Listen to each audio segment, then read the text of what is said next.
किशनगंज उपचुनाव में आपकी पार्टी ने जोरदार तरीके से जीत के कगार पे है, इसमें आप क्या प्रतिक्रिया देना चाहेंगे? हम उन तमाम तो लोगों का शुक्रिया अदा करते हैं जिन्होंने वोट दिया है, जिन लोगों ने हमारी मदद की है, जिन लोगों ने हमारे लिए दुआएं की हैं, और हम अपने खुदा का भी शुक्रिया अदा करते हैं कि जिन्होंने मजलूमों की आवाज उठाने की हमको ताकत बख्शी। हम आम जनों का, जिन लोगों ने एमआईएम का समर्थन किया है, समर्थन किया है, जिन्होंने वोट दिया है, जिन्होंने हमें सहयोग किया है, उन तमाम तर लोगों को बहुत बहुत मुबारकबाद, बहुत बहुत। परिवारवाद के खिलाफ लोग वोट दिए। यकीनन है कि लोकतांत्रिक व्यवस्था में तो परिवारवाद होना ही नहीं चाहिए। परिवारवाद, निकम्मापन और बहुत सारी चीजों पर हमने कामयाबी हासिल की है।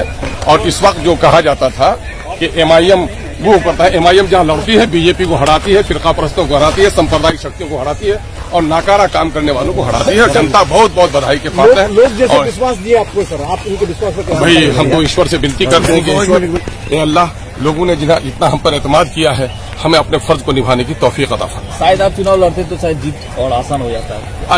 ये मैं कह रहा हूं कि देखिए, फर्द बड़ा नहीं होता, व्यक्ति बड़ा नहीं होता है, जमात बड़ी होती है, समूह बड़ा होता है।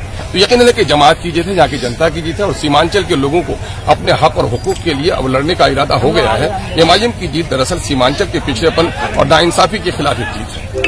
सर आने वाले अगले 10 महीने में जो है, हाँ, हमने तो इस इलेक्शन से नहीं बल्कि आज से 3 महीना पहले ही पटना में कॉन्फ्रेंस करके हम लोगों ने कह दिया है कि एमआईएम पूरे बिहार में इलेक्शन लड़ेगी। एमआईएम पूरे बिहार में